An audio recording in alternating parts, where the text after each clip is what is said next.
Foreign investment अभी लोग पैसे पुल आउट कर रहे हैं इंडियन मार्केट से. हाँ, I don't they know are. what. FIIs are pulling out money Yes, from yes, the yes. Indian market. Yeah. But what's the reason for it? The reason for it is the uncertainty in the global economy. कि Okay. अभी because of this Trump Operation Epic Fury.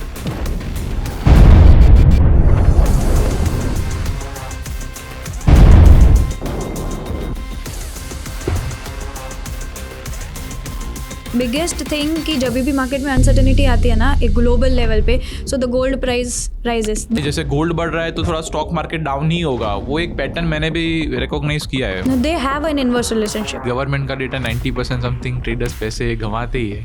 90 to 95% अगर future और options कर रहे हैं, so they are losing the money. India में invest करना अभी भी बेनिफिशियल है या फिर दूसरा कोई मार्केट ज़्यादा बेनिफिशियल है? सी डेफिनेटली इंडिया में इन्वेस्ट करना is very much beneficial. Okay, अगर लॉन्ग टर्म ट्रेंड्स में भी देखें, कौन सी कंट्री डेवलपिंग कंट्री है, okay, will invest into that. ज़्यादा होगा वहाँ पे ग्रोथ ऑफ कोर्स ज़्यादा होगा. मेरे को तो मैं ऐसी एडवाइस देता हूँ कि भाई जब तक आपकी एक सर्टन स्टेज तक आप SIP के वो इन्वेस्ट नहीं कर पा रहे, तब तक आपको खुद को सैलरी कैसे बढ़े ना उस पर ही फोकस करो. That's actually a good approach because 20s ऐसा है कि जब आपको आप अपने ऊपर काम करना है, right? Along with that, even if you are saving 2-3,000, yeah, as you said, it doesn't matter a lot. But अगर मैं स्पेसिफिकली US की बात करूँ ना, US and us, तो US का जो भी ग्रोथ हुआ है ना, that is more 80 to 90% centric towards tech only. और अगर उसमें से हम टेक निकाल देना तो उनका ग्रोथ हुआ ही नहीं है. ओहो. अभी आपको क्या लग रहा है कि ऑन एन एवरेज अपने फ्यूचर में किस हिसाब से जा रहे हैं? अगर आप 1 ईयर देखो, जिस 2026 पर्टिकुलर और ओवरऑल 2030 तक भी अपने देख सकते हैं 2 लेंसेज में. बट फर्स्ट क्वेश्चन अपना 26 आपको कैसा लग रहा है? See, if I talk about 26, it's uncertain. Yes. I still think that markets will still correct and will stay into the same position or will saturate for a while. Okay, And sideways basically. हाँ, basically sideways, not that great movement. Because if I specifically talk about small caps or mid caps and overall market also, from last 1 or 1.5 years, it's kind of negative returns in small cap. Is it? So people people have recently started investing, let's say 1 year back.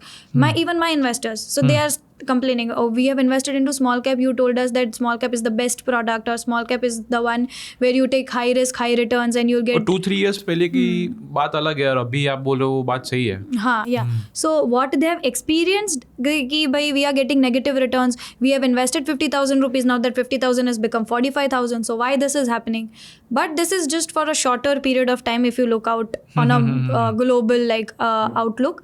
But if you, let's say you are investing for long term, you are investing for 5 years or 10 years down the line, then yes, of course, this is the just part and parcel of the game. Got So it. it's at this point of time we are in the downtrend. But yeah, so I would say if you recognize that type of market and you feel that okay, this is the downtrend of the market, you can put in more amount, right? Got it. Because ultimately, as I told, that market ऊपर जाने के लिए ही बना है. तो जब आपको पता है कि अभी थोड़ा बहुत शिफ्ट हुआ है मार्केट में, there is some 5% or 10% correction from the top levels, you can add in. सही ना, मेरे को 2 अप्रोच में थोड़ा ऐसा रहता है क्योंकि मोस्टली एक SIP तो है ही जो गवर्नमेंट भी पुश कर रही है और ऑन एन एवरेज बहुत अच्छी चीज़ है कि जिनको कुछ भी नहीं करना, बेसिकली अपने काम में बिजी SIP डाल दो, एवरी मंथ आपने 10,000 डाला तो उसके बाद आपको रिटर्न मिलता है क्योंकि मार्केट का अप डाउन होता है पर आपके कांस्टेंट आप इन्वेस्ट कर ही रहे हो.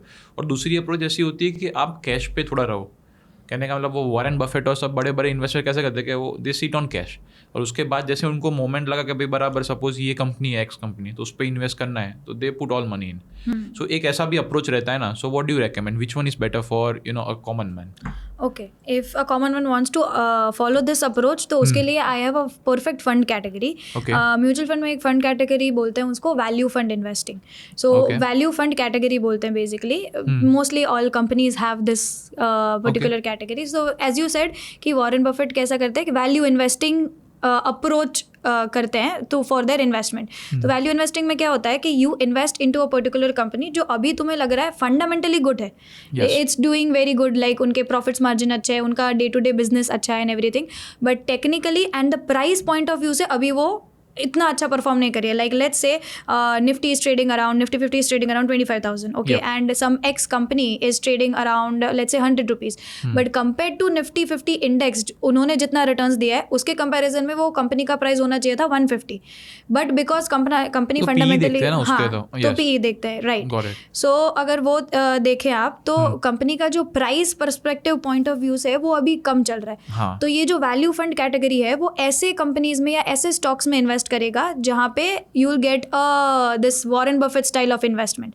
तो you don't need to keep cash और you don't have to go ahead and actually research, you simply invest into value funds. Make sense. कौन सी चीज़ है जो आपको ऐसा लग रहा है कि मिडिल क्लास लोग हैं जैसे जिनकी इनकम और 30 से लेके 60-70 के तक की रेंज हो रही है, तो वो लोग क्या मिस्टेक्स कर रहे होंगे अपने इन्वेस्टिंग में, तो शायद से आपने कुछ ऐसा पैटर्न नोटिस किया हो? हाँ, so see, they are making basically main 3 mistakes, okay? Okay. One mistake they are making is कि they are not consulting the right person to go to कि भाई कहाँ पे इन्वेस्ट करना चाहिए, because they are always into the 9 to 5, तो उनमें से उसको टाइम नहीं मिल रहा है कि कहाँ पे इन्वेस्ट करना है, कैसे इन्वेस्ट करना है.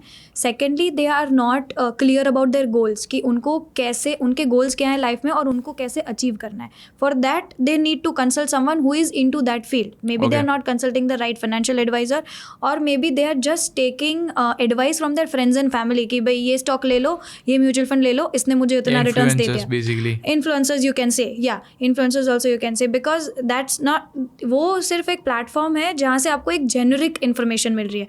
If you want to go on a individual level, then you need to consult and you need to actually communicate your problems to a person who can understand and who can help you to manage your money well. But what's the difference basically if I invest by myself or if I do some some research or something like that, and then after I invest, and or else I come to you, the people like you who is doing the same thing, तो उसमें क्या difference होता होगा?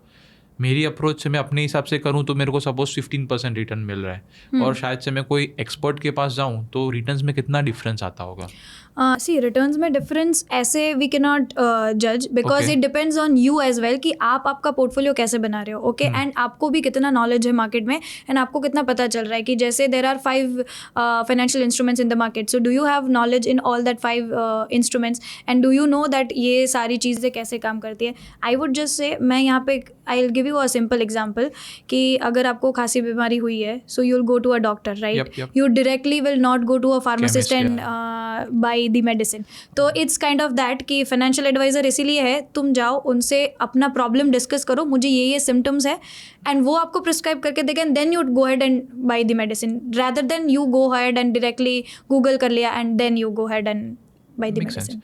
Mostly 20s में है ना, जितना मैंने मिस्टेक क्या किया था, जैसे मैंने आपको अपने पहले भी बात करे थे, 18 का था तब से कमाना चालू कर दिया, तो क्या छोटा मोटा, क्योंकि कॉलेज और वो सब तो चल रहा है, मतलब उस पर इन्वेस्टमेंट है, बट बहुत लोग क्या करते हैं कि भाई सिर्फ इन्वेस्ट कर रहे, जितने भी छोटे से पैसे हो रहे इन्वेस्ट कर रहे हैं, बट अपस्किल नहीं कर रहे. तो मेरे को तो मैं ऐसी एडवाइस देता हूँ कि भाई जब तक आपकी एक सर्टन स्टेज तक आप SIP के वो इन्वेस्ट नहीं कर पा रहे, तब तक आपको खुद को सैलरी कैसे बढ़े ना, उस पर ही फोकस करो. तो एक बार आप 20-30,000 कमा रहे हो और उसमें से आप 5,000 इन्वेस्ट कर रहे हो, 3,000 इन्वेस्ट कर रहे हो, वो कुछ नहीं है. पर आप उसके साथ कुछ कोर्स लो, ऐसा कुछ चीज़ें करो जहाँ से आपकी सैलरी 30 से सीधी जंप होकर 60 हो सके, तो तब जाके आपको डिफरेंस कितना मिलेगा? Yeah, that's actually a good approach, because 20s ऐसा है कि जब आपको अपने ऊपर काम करना है, right? Along with that, even if you are saving 2-3,000, yeah, as you said, it doesn't matter a lot, but जितना जल्दी भी स्टार्ट करोगे वो भी एक बेटर चीज़ है.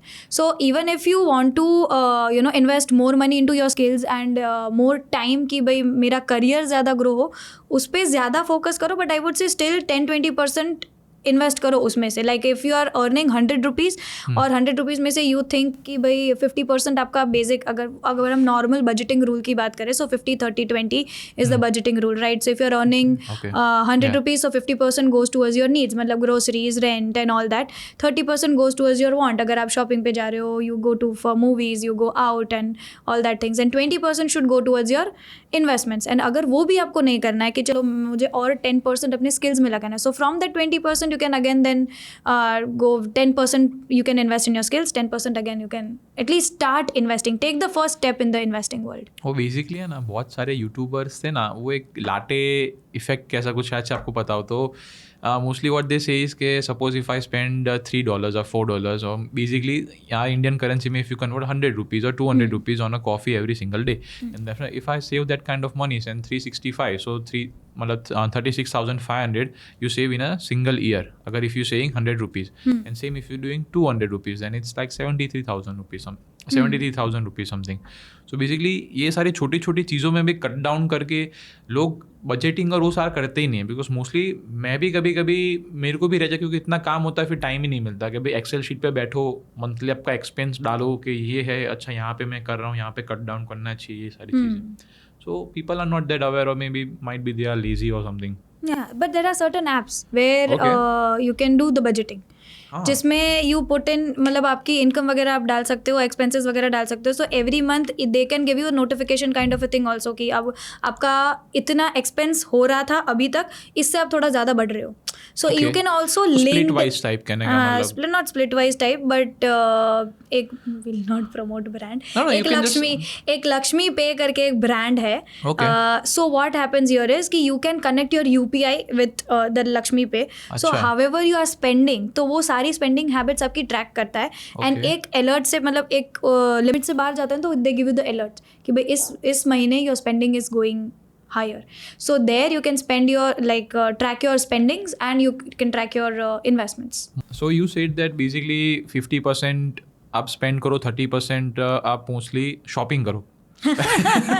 You can say क्योंकि 20s में यार अगर मैं सिर्फ ऐसा बोलूँगी इन्वेस्ट करो तुम अपने ड्रीम्स कब पूरा करोगे, अपने शौक कब पूरा करोगे. You cannot be 20 and you cannot be in Thailand, right? Of course. तो वो बात भी सही है. एंड ट्रैवल में आप मतलब मोस्टली आपको ट्रैवल फ्रीक्वेंटली करना पसंद है या what sort of person are you? या I like to travel a lot and because of my business I am travelling a lot. तो वो दोनों चीज़ें मिक्स हो रही है. So do you have some hacks? आपको शायद से कुछ तो होंगे ट्रैवल के वक्त आप ये सारी चीज़ें आप करते हो, तो थोड़ा वो भी शेयर कर लो. या there are few hacks which I use. सबसे पहले तो कि you should have a forex card, जो ऐसा कार्ड होना चाहिए जिसमें आपको कोई फॉरेक्स मार्कअप चार्जेस ना लगे. Because if you go with your normal bank cards तो 3 to 5% का आपको फॉरेक्स चार्जेस लग जाएगा. Okay, conversion. हाँ, या so if I M let's say I am travelling Dubai, okay, तो मुझे वहाँ पे AED में स्पेंड करना है. अब मैंने कार्ड, मेरे क्रेडिट कार्ड या डेबिट कार्ड में मैंने पैसे डाल दिए हैं and when I swipe there तो वो कन्वर्जन चार्ज के पीछे तो फॉरेक्स चार्ज भी लगता है. तो that is 3 to 5% on my total bill amount. If I am paying even 20 dirhams तो उसके ऊपर मुझे 3 to 5% extra charges every time देने पड़ेंगे. So that's where there are certain cards available in the market like Neo है, the Scapia है. तो ये सारे जो cards हैं उसमें forex markup कोई नहीं लगता. So if अभी का conversion ratio is like 22.32 dirhams, 1 rupee is equal to, तो वही same आपके बैंक अकाउंट से कटेगा. So there you save a lot. And वही ऐप आपको वो बता के भी देती है that you have spend let's say 1 lakh rupees, तो आपने आपके जो फॉरेक्स मार्कअप फीस है आपने इतना बचाया just to use this card. So that's the one biggest hack. Secondly, अगर what I prefer generally is कि rather than going for international roaming when you are traveling because you need your phone and you need that access, तो ऐसे बहुत सारे eSIMs available है online. So you can directly convert that eSIMs and वहाँ पे आपको बहुत comparatively आपके जो ऑलरेडी प्लान्स हैं एग्जिस्टिंग इंडिया में उससे कंपेरेटिवली बहुत चीप प्लान्स मिल जाते हैं. Make sense. And any other things that you do? Yes, hotels में कैसा कुछ सेविंग्स? होटल्स एंड फ्लाइट्स में is mostly that Google flights में आप वही देखो दैट पहले से वो नोटिफिकेशन ऑन करके रखो that you know how you can wherever you want to travel, तो वो 2 months या 3 months के पहले वो नोटिफिकेशन ट्रैक प्राइजेस का अलर्ट करके रखो. एंड आई वुड से मैं तो पर्सनली ऐसे डेस्टिनेशंस चूज़ करती हूँ कि I just go on Google flights, I right मुझे अगर अहमदाबाद से ट्रैवल करना है and then just go anywhere around the world and then check कि कौन से महीने में कौन से कंट्री की flights are available at a cheaper rate and then plan the destination. Very smart of you यार. बेसिकली सब मतलब पहले के कहाँ जाना है वो डिसाइड करते हैं, वो नहीं कौन सी सस्ता है वो बताओ. Yes, other way around. Make sense. Mostly travel का तो है, ठीक है. चलो मैंने रिसेंटली साउथ अफ्रीका गया तो ये चीज़ आपने बोला वो मैंने देखा नहीं यार फॉरेक्स कार्ड्स में. जो आप बोलो ना कन्वर्जन रेशियो, तो शायद से मेरा HDFC का अकाउंट है उन्होंने ले लिया होगी 2-3% तो आराम से. आराम से. एनी बेसिक स्टफ दैट जो आप रेकमेंड करते हो कि मतलब सारे इंडियंस को जो 20s में है कि जो यंगर जनरेशन है उनको ये सारे टर्म्स बेसिकली पता ही होने चाहिए कि सपोज XYZ कोई भी टर्म है मेरे को तो नहीं पता but what do you recommend? Okay. If you are in 20s, see अभी people are very much aware about 20s वालों को भी उतना सिखाना नहीं पड़ रहा है क्योंकि अभी reels, podcasts, YouTube's everywhere जो has सीखना है सारी जगह lot पे of आपको knowledge. yes. Okay, they have that knowledge and all. और अगर उन्होंने कभी reels में कोई एक ऐसा word जैसे SIP तो पकड़ भी लिया तो वो खुद जाके भी रिसर्च करेंगे. वो अगर उन्होंने SIP वर्ड सुना है रील्स में तो वो यूट्यूब पे जाके उसका डिटेल वीडियो भी देखेंगे SIP क्या है कैसे. So there are certain things in terms of finance मैं ये चाहूँगी कि जो हमें स्कूल कॉलेज में नहीं सिखाया ना तो वो एटलीस्ट बेसिक चीज़ें ना उनको पता चले कि भाई like you can say investment कितना ज़रूरी है. ओके कितना अर्ली स्टार्ट करना इज़ ज़रूरी. मतलब अगर मैं दो जन को कंपेयर करूँ like let's say you started your job you are earning good 50,000 I started my job I am also earning 50,000 but you didn't started just because कि भाई अभी मौत शौक के दिन है मुझे अभी नहीं इन्वेस्ट करना है. I just started as you said कि even with a small amount, right? 5,000. कि you think कि 5,000 से उतना कुछ फर्क नहीं पड़ेगा. Yeah, down the line 5 years और depending on the market volatility, मेरे पास फिर भी एक अच्छा खासा amount तो होगा in my mutual funds account, right? And by seeing that after 5 years, you will think कि अगर मैंने भी उस टाइम पे start कर लिया होता तो.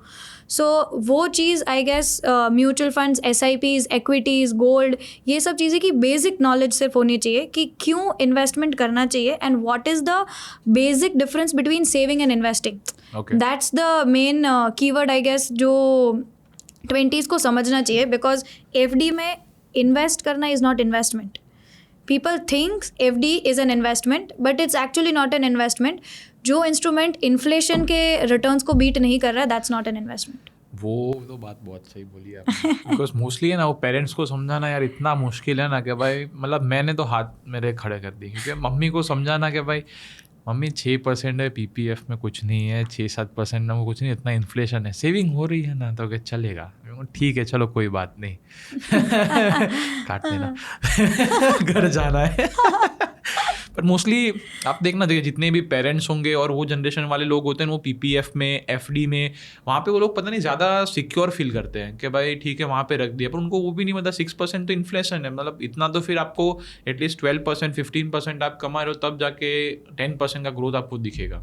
Ultimately, they are making loss. When you are investing into FD or you are keep parking your money in FD, you are making loss. अगर inflation 7% है and FD में 6% you are getting, तो आपके खर्चे तो बढ़ रहे हैं ना 7% से एवरी ईयर बट आपके इन्वेस्टमेंट्स पे आपको 6% मिल रहा है तो you are making a loss and वो 6% भी मिल रहा है उसके बाद टैक्सेस भी है. हाँ सो 6% is not fully going into your pocket.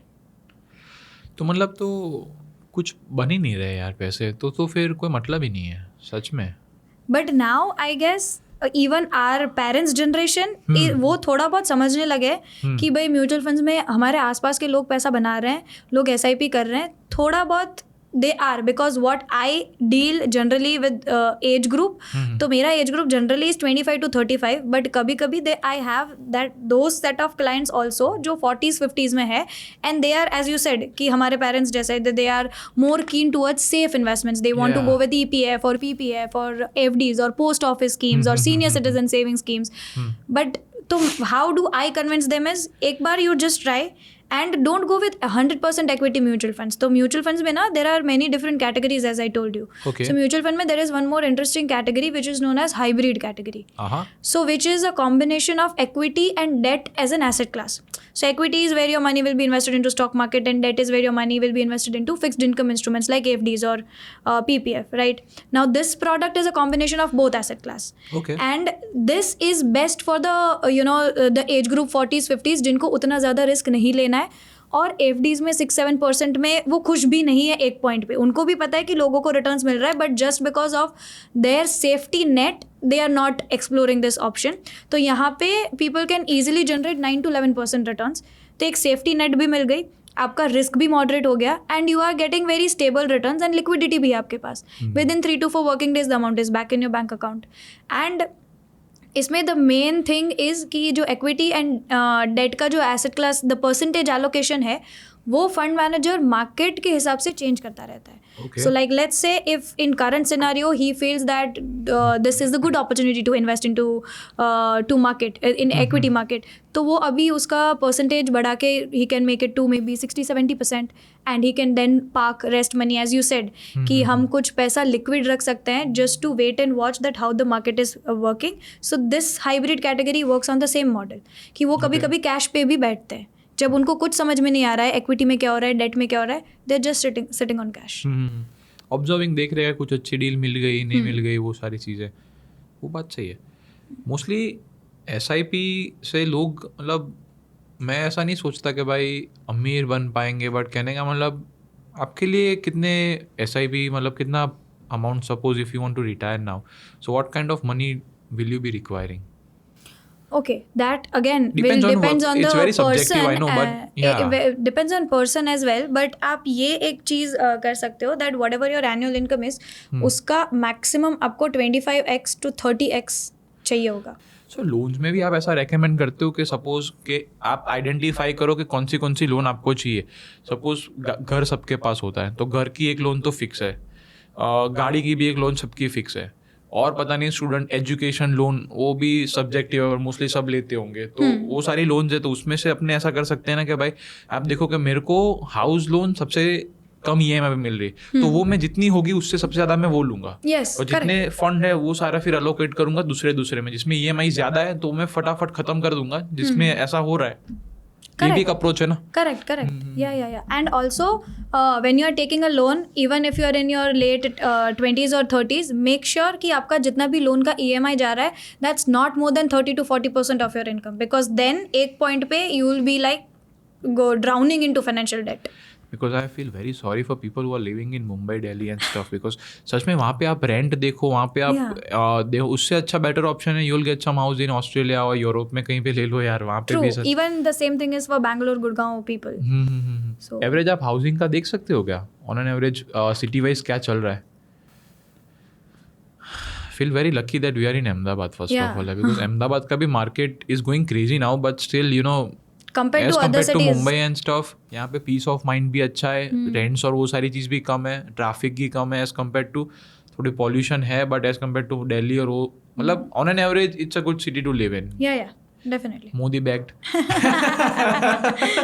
Future proof है. Yeah, we should. पर स्क्वायर फीट के बोल रहे हो, all right. Okay. See, the highest hike is currently in Delhi NCR.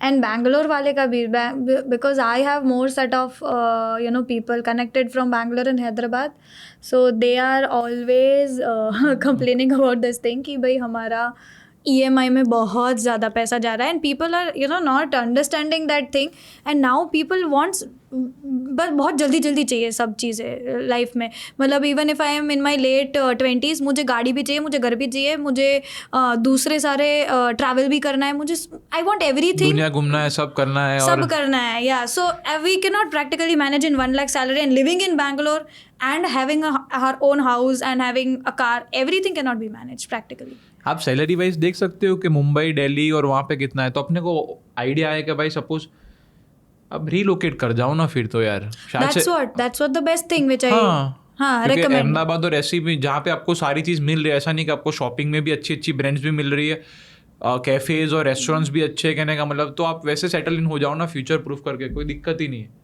Hub जैसे अपने ने थोड़ी बात कर सकते हैं गिफ्ट सिटी के बारे में भी, क्योंकि गिफ्ट सिटी भी अभी वहाँ पे बड़ी क्योंकि उसका भी कंपनीज आ रही है और मोस्टली फाइनेंशियल बिजी है, तो अमेरिकन बैंक के पता नहीं बैंक ऑफ अमेरिका वो भी शायद से है, SBI भी है और बहुत बहुत सारी अच्छी कंपनीज हैं. तो mostly what do you think Gandhinagar का फिर फीस कैसा होगा, जैसे ये गिफ्ट सिटी बनेगी प्रॉपर रेडी हो जाएगी 5 साल में, उसके बाद आई गेस इट्स डेफिनेटली, अब मोदी जी ने कुछ सोच समझ के किया है, and it is a huge project, and 5 साल में अच्छा ग्रोथ वहाँ पे देखने को मिल सकता है. एंड वो ऐसा फाइनेंशियल हब जैसा सेटअप करे, जैसे बैंगलोर को हम बोल रहे हैं ना कि it's a tech hub, so may be in next 5 years we can say GIFT City can be kind of financial hub. Many companies अभी ऑलरेडी आ चुकी है, बहुत बड़ी companies, and may be in future और ज़्यादा वहाँ पे डेवलपमेंट हो सकता है डेफिनेटली. सॉरी वो स्टॉक मार्केट का भी कुछ चालू किया ना, गिफ्ट सिटी का इंडेक्स का ऐसा हाँ, कुछ गिफ्ट भी। सिटीज इंडेक्स, यस यस हाँ यस, तो but they have a cap. अच्छा ऐसा क्या, हाँ, तो उसके लिमिटेशंस क्या सो है? अगर म्यूचुअल फंड्स में इन्वेस्ट करना है like as in a GIFT City and if you are an NRI and all, तो उसका कैप है nearly around 1 CR, nearly around 1 to 1.15 CR. So Okay. That should be your minimum investment. So अभी retailers के लिए उतना accessible नहीं है और फॉर खुलेगा retail investors, but it will soon. Okay. तो मोस्टली उनका विजन क्या होगा, मैं वो सोच रहा हूँ कि गिफ्ट सिटी के लेके आपको पता है या फिर अपने थोड़ा चैट जीपीटी करे? हाँ, थोड़ा चैट जीपीटी करना पड़ेगा. चाहे गिफ्ट सिटी इज इतना पता नहीं है. बिकॉज मोस्टली अगर ये शायद से हो गया और उन्होंने एग्जीक्यूट किया जिस हिसाब से, तो फिर यार अहमदाबाद के तो बल्ले बल्ले हो जाएंगे. हाँ, होगा, दैट्स फॉर श्योर. क्योंकि बहुत क्योंकि सारे मोदी जी corporates का भी जो आ रहे विजन है ना गिफ्ट सिटी का, दैट हाँ. Is very good. ओके, वो कुछ नया है एंड हो सकता है, बट या अभी व्हाट आई बिलीव, और अभी मेरे 2 फ्रेंड्स बैंक ऑफ अमेरिका वगैरह में काम कर रहे थे, तो उनका जो फीडबैक आया ना अभी के सिनेरियो में इज़ दैट कि कंपनीज बड़ी बड़ी है, इंफ्रास्ट्रक्चर बहुत अच्छे हैं, they are providing good resources and everything, but the thing is nobody wants to settle here in Ahmedabad. Oh okay. Because see अब वही एम्प्लॉयज़ जो हैं वो बैंगलोर, दिल्ली या बड़े बड़े सिटीज़ में कर रहे हैं, तो they get that free time and leisure time to enjoy and chill and all that, but वो चीज़ उनको अहमदाबाद गांधीनगर में उतना कंपेरेटिवली नहीं मिल पा रहा है. आउटिंग के लिए ऐसा क्या? आउटिंग के लिए, उनके लिए, तो they don't want to get settled here. Okay. That's what I have heard from my friends and surroundings, कि उनको यहाँ पे आके उतना मज़ा नहीं आ रहा है कि हम 9 to 5 कर लिया तो 5 के बाद क्या, what's are personal this thing, so we don't want to get settled. Mostly क्या यहाँ पे अपने यहाँ पे क्लब्स नहीं है, वो सारी चीज़ नहीं है, तो शायद से हो there's सकता है no कि party भाई place or there's not, and even if they are staying in Ahmedabad, Gandhinagar, सो वहाँ से गांधीनगर से उनको अहमदाबाद आके ट्रैवल करके ये सब चीज़ें एक्सप्लोर करनी पड़ेंगी. तो Gandhinagar is not that happening compare to. Gandhinagar बहुत शांत है मोस्टली पॉलिटिकल और वो सारा Yeah. इन्फ्लुएंस के हिसाब से वहाँ पे रोड रास्ते ऐसे as compare to Yeah. Ahmedabad देखे जाए तो थोड़े खुले हैं, तो क्या वहाँ पे मज़ा आती है. लिकर भी लीगल करने वाले थे, पता नहीं बात थी या I guess सच they था have कैसा done. कुछ. They done? हाँ, they have done at a certain limit, I Because guess. I I'm not don't sure. think so. मेरे को भी इतना आइडिया नहीं I'm है not कि- sure. हाँ. हाँ, क्योंकि आई गेस कॉर्पोरेट एम्प्लॉयज़ को ना एक पॉइंट पे if they are doing this, मतलब वो डेली चीज़, तो उनको फिर ये चीज़ भी चाहिए. एंड मोस्टली यहाँ पे भी ये लोग जो जितना वो हायर कर रहे हैं ना, दे आर इन देयर 25 और 35, राइट, तो फिर उनको भी एक वो चिल टाइम और लेजर चाहिए. टाइम चाहिए कि भाई मोस्टली होगा कि शायद से वहाँ पे अंदर ही आप प्रीमाइसिस में ही कर प्रीमाइसिस में ही कर सकते हैं. दैट्स व्हाट, और वो आई गेस हो गया है हो गया शुरू, होगा. बट वी डोंट नो कि कितना है क्या है, that I also don't know. And target 2.8 trillion financial wealth held by Indian HNIs, and I guess वो थोड़ा ज़्यादा वो बूस्ट कर रहे हैं on HNIs and UHNIs.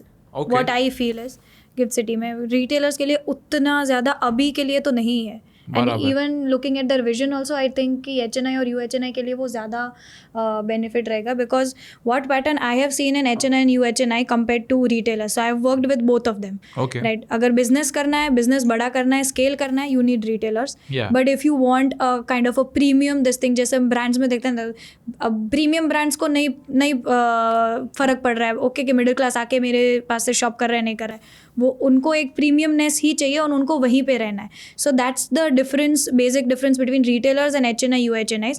Retailers को आप जाके बोलोगे अगर आपको इन्वेस्ट करना है हर महीने 20,000, you give them mutual funds, you give them stocks, you give them FD RD, जो कॉमन इंस्ट्रूमेंट्स है.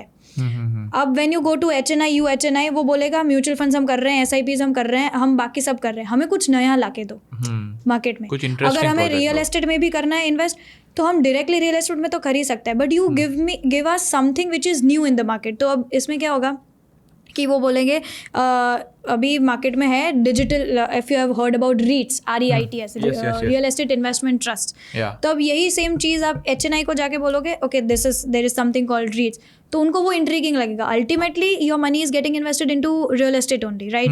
But because you are investing as कि आप एक रूम ले सकते हो, आप उसको बेच सकते हो, एक रूम भी बेच सकते हो या एक हॉल बेच सकते हो, सो दैट्स इंट्रीगिंग. सेकेंडली उनके लिए और एक प्रोडक्ट है PMS, which you told. So ultimately mutual funds are also doing the same thing, PMS are also doing the same thing, but PMS में ये है कि वो सारी चीज़ें आपके अकाउंट से हो रही है. ओके, एंड म्यूचुअल फंड्स में there is basically system account, है हाँ वो पूरा एक प्रोसेस है जिसमें कंपनी के थ्रू सब कुछ हो रहा है. सो दैट इज़ अल्टीमेटली पैसा दोनों का एक ही जगह पे जा रहा है, but the approach of looking at the market दोनों का अलग है. ओके, मोस्टली आपको क्या लगता है कि ये सारी चीज़ें इंडिया के लिए तो अच्छी है, नो डाउट. तो अभी इन्वेस्टर है, सपोज के बाहर का कोई भी फॉरेन इन्वेस्टर है कि यार मैं भी यहाँ इंडिया में भी हूँ, तो मेरे को सपोज 100 रुपये डालने हैं, तो मैं पूरा रिसर्च करूँगा कि भाई यूएस मार्केट में मेरे को रिटर्न अच्छा मिल रहा है या ये मार्केट में अच्छा मिल रहा है, ये करना है वो करना है. तो इंडिया कैसे वो लुक्रेटिव लगे, कहने का मतलब कि लोगों को लगे कि भाई बराबर है कि भाई इंडिया पे इन्वेस्ट करो, अच्छी बैट है. तो ओवरऑल मार्केट वाइज आप ग्लोबली देखो तो इंडिया में इन्वेस्ट करना अभी भी बेनिफिशियल है या फिर दूसरा कोई मार्केट ज़्यादा बेनिफिशियल है? सी डेफिनेटली इंडिया इज़ अभी भी इंडिया में इन्वेस्ट करना is very much beneficial. Okay, अगर लॉन्ग टर्म ट्रेंड्स में भी देखें, कभी भी हमें जब इन्वेस्ट करना है, will see in any of the countries, अगर ग्लोबली बात करें तो विल सी कि कौन सी कंट्री डेवलपिंग कंट्री है. Okay, will invest into that. वहाँ पे ग्रोथ ऑफ कोर्स ज़्यादा होगा. अब US is a developed nation, we are into developing this thing. तो यूएस में क्यों लोगों को लगता है कि मुझे पैसा डाइवर्सिफाई करना है इसलिए मुझे यूएस स्टॉक्स में इन्वेस्ट करना है, but the thing is the returns potential जो आपको मिलेगा वो डेवलपिंग नेशन में ही मिलेगा. और जिस हिसाब से हमारा जीडीपी ग्रोथ हुआ है पोस्ट मोदी सरकार एंड ऑल, तो वो कंपैरेटिवली उन सब कंट्रीज से हमारा वो जो ग्रोथ है वो बहुत फास्ट है. अगर मैं स्पेसिफिकली यूएस की बात करूँ ना, यूएस एंड अस, तो यूएस का जो भी ग्रोथ हुआ है ना, that is more 80 to 90% centric towards tech only. और अगर उसमें से हम टेक निकाल देना तो उनका ग्रोथ हुआ ही नहीं है. मतलब टेक मतलब सर्विस बेस में उन्होंने बहुत अच्छा काम किया है, क्योंकि वो एक रहता है इनका starting, you start with manufacturing, उसके बाद फिर आपको और स्किल सेट आता है, तो फिर आप थोड़ा सर्विस साइड जाते हो, वो साइड जाते हो, और दूसरी सारी चीज़ आप आउटसोर्स कर देते हो. तो जो लुक्रेटिव काम जो सबसे ज़्यादा वैल्यू होल्ड करता है वो यूएस करता है, बाकी सारी चीज़ उसने चाइना को दे दिया, हमको दे दिया. तो क्या वो लो एफर्ट वर्क के भाई आप करो, मेन मोटा पैसा उसमें, तो हम वही फोकस कर रहे हैं. And China and India is the biggest consumption market. सबसे ज्यादा कंजम्पशन यही होगा. टीम कुक आके यार स्टोर पे वो खोल रहा है, वरना क्यों खोलेगा? उसको क्या फर्क पड़ता है, क्योंकि चाइना तो ऑलरेडी उन्होंने क्रैक कर लिया जितना उनको कंजम्पशन था. अभी इंडिया पता है कि भाई अभी लोग स्पेंड कर रहे हैं, तो उसके बारे में भी अपने बाद में बात करते हैं कि भाई ईएमआई ट्रैप्स और वो सारी चीज़ से अपने कैसे दूर हो सकते हैं, क्योंकि मोस्टली अभी सारे लोग आईफोन्स ईएमआई पे बाय कर रहे हैं. सबके पास मिलेगा. एक वॉचमैन है शायद से, वो भी आईफोन यूज़ करता हो, गॉड नोज. बट यार आप अच्छा, इन्होंने निकाला डेटा स्टॉक मार्केट का 2015 से 25 तक का यूएस, मतलब एवरेज पर एनम 16 समथिंग उन्होंने ग्रोथ दिया है, ऐसा हुआ? Top performing stock market annualised returns, yes it's the annualised returns. So last 10 years में यूएस हैव ग्रोन टू 17%. हाँ, ओके, हाँ, या सो ऑलमोस्ट सिमिलर यार, कहने का मतलब. बट मेरे को ऐसा कंफ्यूजन है कि सपोज यूएस का जीडीपी होता होगा लाइक 3% और something as compare to India का 6-7% if I am not wrong. तो अपना जीडीपी भी डबल है उनसे, पर मार्केट आप देखोगे तो ऑलमोस्ट अपने थोड़ा पीछे चल रहा है एज कम्पेयर टू उनसे. हाँ, हमारा उनसे थोड़ा कंपेरेटिवली वो चल रहा है, बिकॉज अभी के सिनेरियो में ना tech and AI is the game changer. Crazy okay. और पीपल डोंट नो कि अभी वो कितना बबल फेज में है भी नहीं है, क्या है. Everyone is using these two things only. अभी there are many things, Perplexity है और बहुत सारे अदर एआईज है, बट वो एआई के पीछे भी बहुत इन्वेस्टमेंट लग रही है. And just because it's working ना, तो and just because ChatGPT and Gemini बहुत अच्छा परफॉर्म कर रहे हैं मार्केट में, everybody wants to launch their own AI, but actual में उसमें इन्वेस्टमेंट्स भी बहुत हेवीली लग रही है. और जितना ज़्यादा एआई ओपन हो रहा है, मतलब जितना ज़्यादा प्लेटफॉर्म्स ओपन हो रहे हैं, उतने ज़्यादा क्लोज भी हो रहे हैं, which we don't know behind the doors कि वो क्या हो रहा है, बट उसमें इन्वेस्टमेंट्स बहुत लग रही है. मोस्टली मेरे को जितना पता है, एआई ने स्टार्टिंग में जो ग्रोथ किया वो बहुत फिनोमिनल था. जैसे आपने बोला ना कि भाई 21 कोविड के बाद स्टॉक मार्केट ने जो रैली किया, सेम वैसा किया. और उसके बाद अभी ग्रोथ थोड़ा स्टैग्नेंट है. आप देखो चैट जीपीटी 5 भी सपोज रहता है एज कम्पेयर टू 4.5 से 10% 20% बेटर होगा. जो फर्स्ट पार्ट था, वो जो सेकंड आया वो जंप 100x होगा. उसके बाद अभी स्लोली तो अभी एक थोड़ा ऐसे कर्व आ रहा है. हाँ, तो वो चीज़ भी है अभी देखते हुए कि इन्वेस्टमेंट बहुत हैवी है, एनर्जी बहुत कंज्यूम करता है, और वो सारी चीज़ें भी फैक्टर इन करनी पड़ती है. सब तो पैसे कमाने बैठे. हाँ. और कुछ विसल ब्लोअर्स का सीन भी हुआ था चैट जीपीटी में, उस पर अपने नहीं जाते. बट रियली यार एआई का तो मेरे को लग रहा है बबल ही है सच में, क्योंकि हो क्या रहा है, ओरेकल है, ओरेकल पैसे दे रही है, सपोज आप गिन लो कि चैट जीपीटी को, सॉरी चैट जीपीटी ओरेकल को पैसे दे रहे हैं इन टर्म्स ऑफ उनको क्लाउड सर्विसेज कैसा कुछ भी चाहिए, तो ओरेकल फिर वापस इन्वेस्ट करे यहाँ पे, वो पैसे वहाँ पे जा रहे हैं, तो एक बबल में ही अंदर के अंदर ही सब लोग पैसे अपने अपने दे रहे हैं, वही पैसे सर्कुलेट हो रहे हैं। यस मैंने देखा था इंस्टा पे एक रील टाइप आया था, तो उसने पूरा एक्सप्लेन किया था, मेरे को लगा भी सही है, ये बात बहुत सही है यार। एंड एआई में सिर्फ वही चीज़ नहीं चाहिए ना, एआई में there is a lot of consumption, जैसे यू टोल्ड की पावर का कंजप्शन है, उनमें सिल्वर चाहिए, तो बहुत सारी चीज़ें, बहुत सारी इन्वेस्टमेंट्स है जो उनको करनी पड़ेगी दैन टू ट्रेन। अब चैट जीपीटी क्या कर रहा है, वो अभी फ्री में दे रहा है, ओके, सो वो फ्री में इसीलिए दे रहा है because they want to train their model, okay, आगे जाके उनको ये चीज़ को लोगों को करना है कि भाई तुम हम पे ही डिपेंडेंट रहो, और वो बेसिकली वो डिपेंडेबिलिटी मार्केट पे, उसके ऊपर पेनिट्रेशन मार्केट के ऊपर चल रहा है कि अभी मैं सब कुछ फ्री में दे रहा हूँ, एक बार आप मुझ पे डिपेंड हो जाओगे देन आई विल चार्ज अंधा पैसा फ्रॉम यू। तो यूएस का वही है ना, उनके जितने भी आप सिलिकॉन वैली जाओगे, बड़ी ऊबर से लेके सारी कंपनी वही है कि भाई एक पहले आपको ऐसा कर देगी, उसके बाद फिर आपको कोई ऑप्शन ही नहीं है, फिर ऊबर ही करना है, फिर टैक्सी तो आप ऐसे हेलो वो सीन चला गया। भाई वहाँ पे तो टैक्सी भी ऐसी है ना, no one, there is no driver, हाँ वेमो करके टैक्सी है वहाँ पे, तो you can just book a taxi, the driverless taxi आएगी, वो तुम्हें जहाँ पे तुम्हारे डेस्टिनेशन पे जहाँ पे तुम्हें जाना है ले जाएगी। इट्स मोस्टली मैंने बीच में देखा था टेस्ला का, जैसे टेस्ला थी उसके साथ BYD थी, वैसी अलग अलग कंपनीज की सारे कार टेस्ट किया था, जिसके अंदर क्या अचानक से वो छोटा सा कुछ बच्चा जैसा डाल देते हैं, मतलब ऐसा बीच में, और देख रहे कि ब्रेक मार रही है कि नहीं मार रही, तो मोस्टली टेस्ला तो उड़ा ही देती है, बोला भाई क्या चल रहा है एज कम्पेयर टू BYD, और वो सबका सेल्फ ड्राइविंग ज़्यादा अच्छा है। यू रिसेंटली सेड दैट कि सेबी की ऐसा कुछ यू नो मतलब ऐसा रिक्वायरमेंट सारी होती है फॉर इन्फ्लुएंसर्स के that you need to follow, और कुछ अपने को, तो वो क्या है? Okay, so specifically for financial influencers SEBI ने कुछ कंसल्टेशन पेपर निकाला था, बिकॉज बहुत फ्रॉड्स हो रहे हैं इन्वेस्टर्स के साथ और ऑडियंस के साथ। तो लेमैन है, राइट, रिटेल इन्वेस्टर्स है, उनको नहीं पता है किसकी एडवाइस लेनी चाहिए, किसकी एडवाइस नहीं लेनी चाहिए। अब फाइनेंशियल इन्फ्लुएंसर्स बड़ा हो गया है, तो उसके पास ब्रांड कोलैबोरेशंस आएंगी, तो वो फाइनेंशियल इन्फ्लुएंसर की रिस्पॉन्सिबिलिटी है कि उसको कौन सी ब्रांड को प्रमोट करना है और किस वे में प्रमोट करना है। So if they are promoting in a wrong way, और if they have taken up a wrong brand, और तो वो उनके ऑडियंस के ट्रस्ट के ऊपर इम्पैक्ट करेगा। और इसीलिए सेबी ने कुछ रूल्स एंड गाइडलाइंस बनाए थे कि if you are not a registered entity, or if you are not registered with SEBI or MFI or any particular regulatory body, you cannot say specific names, you cannot suggest someone ki you can invest into XYZ stocks or you can invest into XYZ mutual funds. So rather than let's say I am a certified financial planner, I am a CFP and I am a mutual fund distributor. So basically I am related and I am registered and regulated with MFI as a body, जो mutual funds की body को regulate करता है। फिर भी मेरे पास वो right नहीं है कि मैं म्यूचुअल फंड्स को रेकमेंड कर सकूं on a generalize level that you can invest into XYZ companies, XYZ fund, okay, क्योंकि वो बहुत जेनरिक हो जाएगा। So that all things SEBI ने मैंडेट किया है just for audience and investors के सेक के लिए, कि उनका पैसा उनके साथ कोई स्कैम ना हो। मोस्टली अपने रिटायरमेंट की और उनकी बात कर रहे थे अभी कि कैसा कितने फंड चाहिए, तो mostly we can talk about that as well कि on an average retirement retirement क्या लगता है राज, आपको कितने पैसे चाहिए आपको रिटायरमेंट में? सोचा ऐसा कुछ?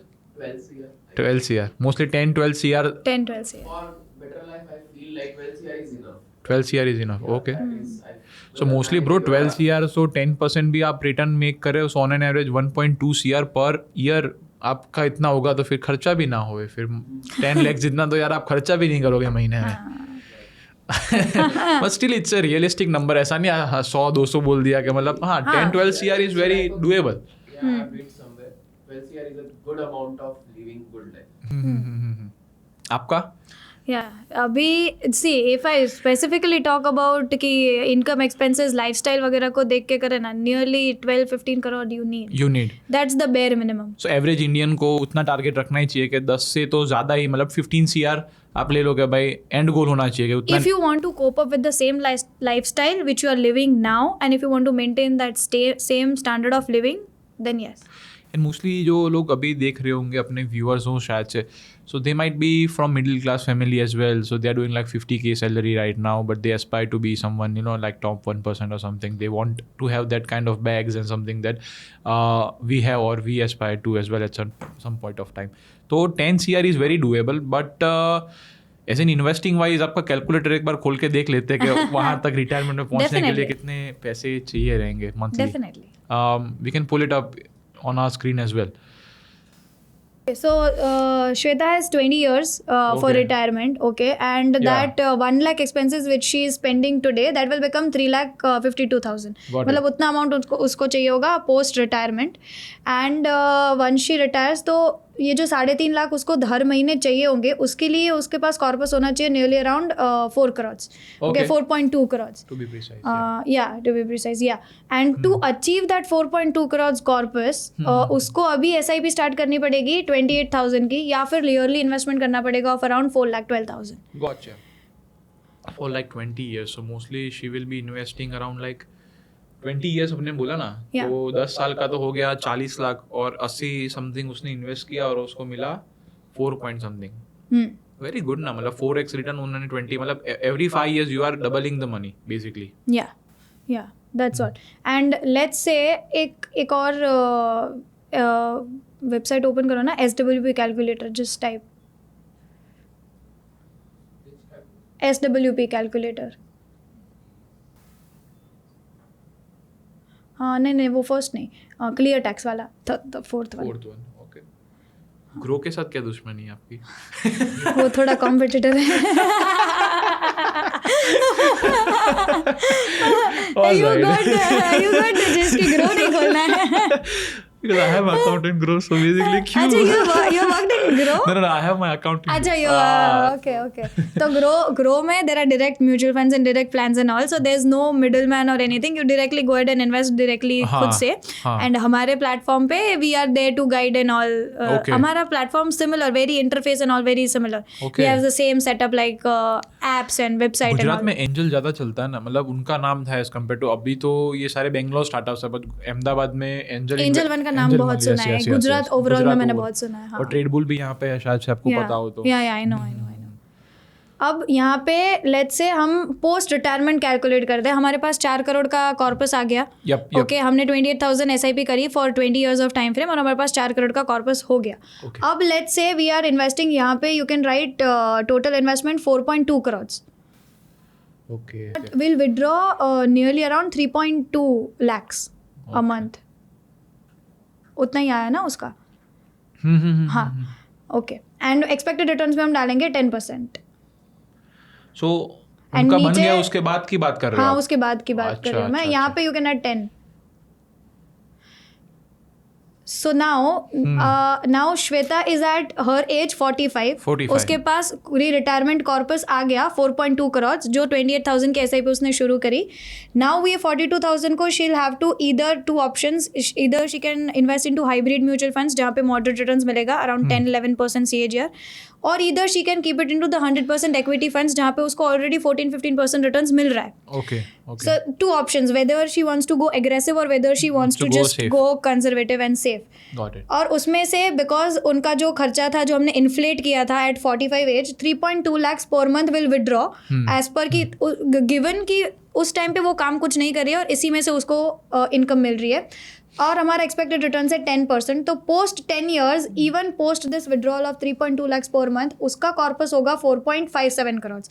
अब you can change the tenure to 15 years once. 10 year को ये आप यस. 15 कर दो. हाँ, so for 15, if you do it same withdrawal, still your corpus is increasing. So if your number of years is increasing, you are getting a fixed income and still your corpus is increasing until and unless you don't withdraw a big chunk from your corpus. Okay. ये जो corpus है वो 5, वो 10, stable 12 रहेगा. year वो बढ़ता ही रहेगा basically, and you can pass it on then to your generations. मतलब इन्फ्लेशन बीट हो रहा है कि नहीं हो रहा फिर अभी? इन्फ्लेशन, ये जो प्राइस है जो 3.2 lakhs on a monthly basis, हाँ. वो आपको इन्फ्लेट करके ही पहले तो मिला है 45 एज पे. So इन्फ्लेशन को 2045 कंसिडर, में ये मेरे को रहेगा, मेरा इतना एक्सपेंस है. हाँ. बट लेट्स से कि अभी आपको ये जो 3.2 lakhs पर मंथ विड्रॉल है उसको भी आपको इंक्रीज करना है एज पर इन्फ्लेशन पोस्ट 45.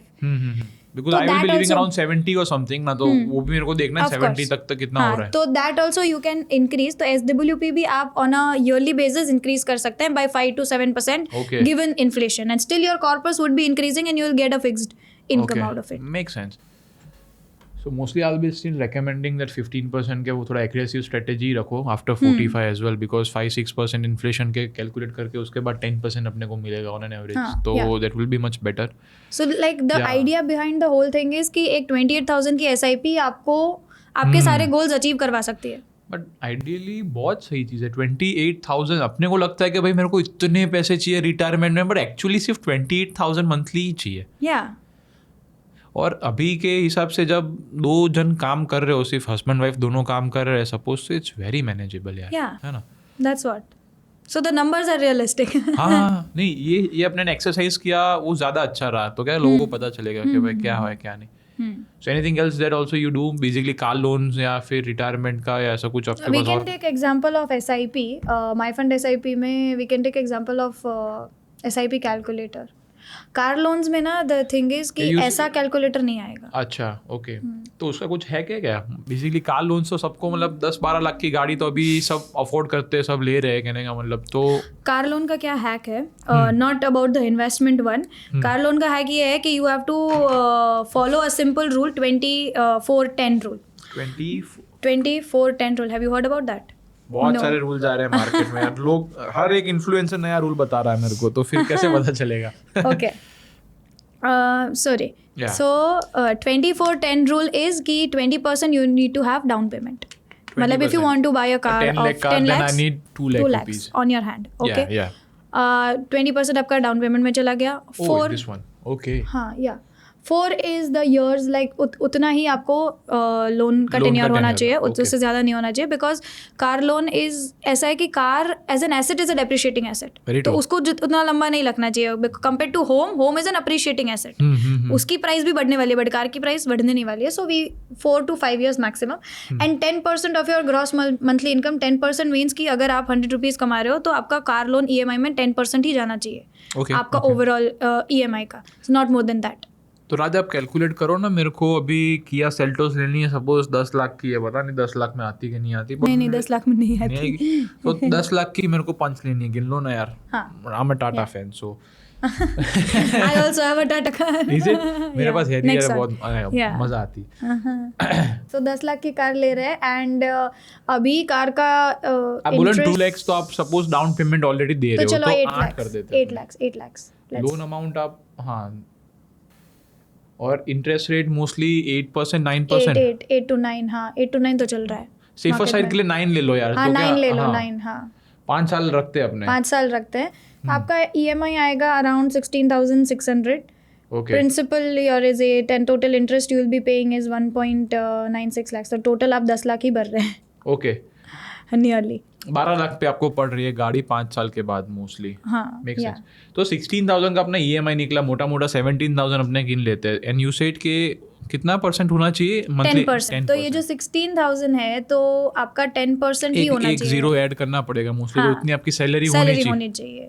तो you can afford a 10 lakhs car. तो 1.6 lakhs per month you need to be earning, तब जाके आप ये गाड़ी एक चला. गाड़ी अफोर्ड कर सकते कोई हैं. नहीं करता सच हाँ, में. कोई मतलब that is मेरे, very true. बिकॉज मैंने कितने भी लोग देखे ना, सब वो इम्पल्स बाइंग में कि पता नहीं ऐसा कुछ हो जाता है कि भाई वैल्यू होती है कि ले लेते, हो जाएगा, थोड़ा हद से ज़्यादा बाई कर लेते हैं.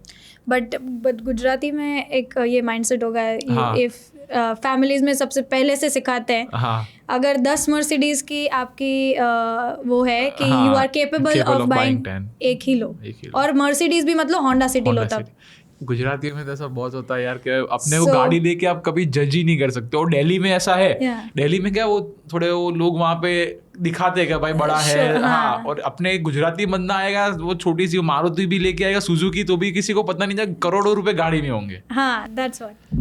सो Very वो आई गेस इसमें you need to be very clear about the mindset कि अगर रियलिस्टिकली नंबर्स की मैं बात करूँ और किसी को मैं ये पिच करने जाऊंगी तो दे विल बी लाइक नहीं भाई मेरे पास जब 1.6 लाख जब मैं कमा रहा हूँ तब मैं सिर्फ टाटा पंच अफोर्ड कर पा रहा हूँ. You are wrong. You are mathematically wrong and theoretically कोई ये अप्लाई नहीं कर रहा है. वो लोग 20, 30, 40% फिर डालते हैं कार EMI में. या मंथली इनकम से? 20-30% कार EMI में चली जाएगी, फिर हाउस EMI जा रहा होगा, then there will be credit card EMIs, so there will be then lot of EMIs after certain point, जब उनकी फैमिली शुरू होगी, बच्चे होंगे, and then what will happen कि अब everything is stuck then. And in case अभी ये चीज़ भी बहुत चल रही है, buy now pay later. Even if you want to travel, even if make my trip पे आप जाओगे, एक 1 लाख का पैकेज बुक किया, you go and travel now, you पे लेटर. इवन शादी में भी ये कॉन्सेप्ट चल रहा है. शादी में भी कोई चीज़ है, कोई resorts, they are giving you that option 20-25 lakhs कि अगर आपको शादी करनी है, you buy now pay later. Okay. हाँ, destination weddings. So that's also again people are also spending more on weddings like anything, और लोग पर्सनल लोन ले रहे हैं just to get married. Shit. So that's also a very wrong approach to look at कि भाई शादी के 2 दिन के खर्चे में 20-25 लाख आपने जो आपके पेरेंट्स ने या फिर आपने इतने मेहनत से कमाए हैं, you are just spending it like that, and then you are going that I am broke. I'm very against big fat Indian wedding, to be honest. My parents also wanted the same for me. I recently got married in 25. So mostly I got married in Uttarakhand. वहाँ पे शिव पार्वती का Triyogi Narayan. So mostly अभी चल रहा है बहुत trend. मेरे को तब से एक फिक्स आ गया भाई, अब रिलेशनशिप से मेरे को वहाँ पे ही करना था. सो थोड़ा वो पेरेंट्स से झगड़ के मैंने बोला कि करूँगा तो वहाँ पे ही करूँगा. सो मोस्टली आप देखोगे ना, एज कम्पेयर टू जो यहाँ पे सारे इंडियन पेरेंट्स का माइंड सेट होगा कि भाई सपोज जितना भी उनका है उस हिसाब से एक्स अमाउंट स्पेंड करना है, कंप्लीटली वर्थ इट नहीं है यार. उससे अच्छा आप सिर्फ 1% पे भी 12% भी आप एन्यूअली कर रहे हो ना स्टॉक मार्केट में, म्यूचुअल फंड में इन्वेस्ट, तो भी यार बहुत आगे पड़े. That's very true. Because 50 lakhs आप गिनो तो भी ये कितना हुआ, 6 लाख रुपए तो सपोज आप सेव कर रहे हो ना एवरी ईयर, तो मोस्टली एक फॉरेन की टूर हो जाती है. That's what my father told me recently. अच्छा. If you want to spend 50 lakhs on your wedding, Yeah. okay, there are 2 choices in front of you, okay? Okay. If you want to spend in 2 days, I don't mind. Okay, you spend 50 lakhs. अगर तुम्हें 50 lakhs मैं तुम्हें दे दूंगा, you keep it into your mutual funds, you do a SWP on a yearly basis or monthly basis or quarterly, जो भी तुम्हें ठीक लगे. हाँ. You are a travel freak, go and travel around the world. Why do you want to waste that 50 lakhs in just 2 days of time frame? And this 50 lakhs kitty will just be for your travel purpose, not any other goal. So it's based on it's on you now that how do you want to utilize that. Because एक घर है आपके पास suppose समझो, तो फिर expense में और कुछ रहता नहीं है. छोटा मोटा EMI जो चलेंगे वो होगा, और ट्रैवल का एक्सपेंस है, बाकी तो सब सॉर्टेड है. तो आपके मतलब फादर को हेड्स ऑफ है कि भाई वो उस हिसाब से उन्होंने आपको बोला है. क्योंकि बहुत सारे इंडियन फादर्स है वो थोड़े ऐसे रहते हैं कि भाई पूरी मेहनत पूरी जिंदगी मैंने कमाया, लोगों के वहाँ पे खाना खाया, और अभी यार तुम ऐसा बोल रहे हो. तो अपनी जनरेशन है ना, उस पर थोड़ा समझाने में थोड़ा इश्यू रहता है, बट समझ जाते हैं एट द एंड, तो नॉट एन इश्यू. एक जन समझेगा तभी. मेरे केस में मेरी मम्मी समझती थी, तो क्या मम्मी ने फिर पापा को समझाया और फिर उस हिसाब से फिर आगे काम चला. हमारे में थोड़ा उल्टा है, हमारे में पापा समझ रहे हैं, मम्मी समझ नहीं रही है, तो क्लैश हो रहे हैं. So you're thinking to get married recent, मतलब maybe maybe a year or so. Yeah. All right, good stuff. So besides marriage की भी अपने ने बात कर लिया कि भाई क्या स्कैम है, मतलब एज इन मैरिज स्कैम नहीं है, बट कहने का मतलब वो थोड़ा वेडिंग का गलत मत समझना. How the way people are looking at marriage and spending, yeah, that can be a big red sign or something like that. And car loans के बारे में भी अपने ने बात की लिया कि सपोज कैसे कर सकते हो. होम लोन की तो पसंद आया मेरे को कि आपने जो बोला कि जैसे आप कम्प्लीटली वेव ऑफ कर सकते हो, वो हैक मेरे को अच्छा लगा. क्रेडिट कार्ड वो एक बहुत बड़ा कंसर्न अभी हो गया है, बिकॉज सब लोगों को क्रेडिट कार्ड, बैंक मेरे को रोज़ एक फ़ोन करती है कि सर येस बैंक से आ रहा है, इस बैंक से आ रहा है, क्रेडिट कार्ड ले लूँगा. नहीं लेना, क्यों लूँगा यार, क्योंकि क्रेडिट कार्ड बहुत चल रहा है. और EMI आपने जैसे बोला ना बाय नाउ पे लेटर, वहाँ पे भी बहुत सारी स्कीम जैसी है, ChatGPT बोल रही है. एंड इवन और एक कॉन्सेप्ट चल रहा है बहुत, नो कॉस्ट EMI. हाँ, इन जेनजीज, ओके. तो नो कॉस्ट EMI पीपल, लोगों को समझ में नहीं आ रहा है कि नो कॉस्ट EMI में एक्चुअल में it's not no cost EMI, it's actually going out of your pocket. वो सारे चीज़ें हिडन चार्जेस है. आपको बाहर से ऐसा दिख रहा है कि you are not paying a single rupee, but आपका हिडन चार्जेस उसमें बहुत सारे, प्रोसेसिंग फीस बहुत सारी है. और ultimately you just think practically कि if you as a company you are giving me something और some product as a no cost EMI, तुम मुझे फ्री में क्यों दोगे कोई चीज़? There is some benefit for you कुछ तो होगा तो ही मैं कुछ करूंगा ना यार। आप अर्न कर रहे हो, so that's the basic mindset. सिर्फ रिटेल इन्वेस्टर्स को वही समझने की ज़रूरत है कि भाई तुम नो कॉस्ट EMI के नाम से मत सिर्फ पीछे भागो।